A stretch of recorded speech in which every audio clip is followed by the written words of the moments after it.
I arrived after following a new star. I'd heard some rumors and rumblings about who or what you are. I had to verify the verity, your Father in heaven and your mother in Mary. Divinely human, God and man, infinite and intimate. I had to see. I came seeking peace, wisdom, and prosperity. You said what I needed most was charity. You spoke to me when convention said you couldn't.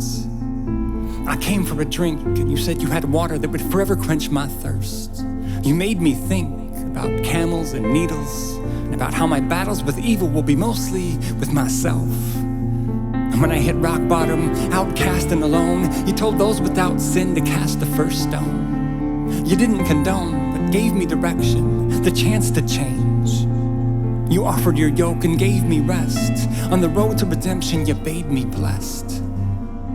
When I wandered off and got lost in pride, when I scuffled in sloth and scoffed in greed, and all the dust I kicked up, you washed my feet. See, this is something different. I've known good teachers and read good philosophers, but I could never posit a power that would prompt a legion of demons to scurry into swine as quickly as water was turned into wine. I asked to be healed. You said my sins are forgiven me. That's not what I envisioned. See, I just wanted to walk. I guess you wanted more. 12 years and it took just one touch of your garment to stop the bleeding. And that's when I started seeing what it took out of you.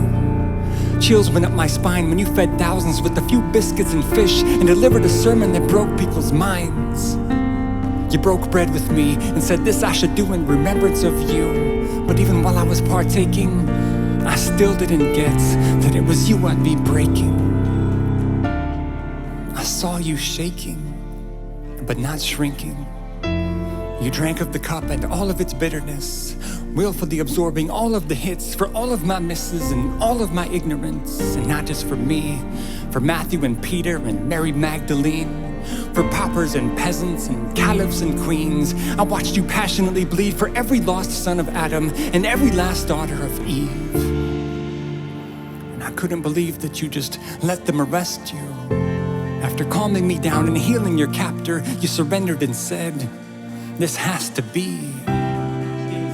And then came the lashes, mocking and shame. You gave me beauty for ashes, but you got the flames. They framed you for fraud and blamed you for blasphemy. Then came the mob and their laughter and pageantry. Then came the nails, they cheered at the gesture. The veil was shaken, then came a spear for good measure. And still, hope filled the horizon. They may have slain the lamb, but they did not kill the lion. This was no loss, this was a victory. Your death on the cross, an eternal epiphany. This was the cost for all that you did for me. You took all the wrong notes and made it a symphony. We are set free, forever forgiven. His love has no end, this is just the beginning. He is not dead, our Lord is living. He is not here, for he is risen. When this man walked with us on the road to Emmaus, or Rome, or Rio, or New York, or Las Vegas, did our hearts not burn within us? Were we not surprised by joy? What a relief, the revelation that this is our condition and not our destination. Victorious. On Palm Sunday, agony loomed, and by the end of the week, darkness presumed it was a Good Friday. But the light, the love, and the life cannot be entombed. How meaningful the power. His life didn't begin in Bethlehem, and because it didn't conclude on Calvary, neither does ours.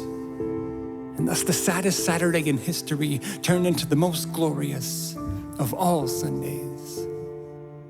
Happy Easter.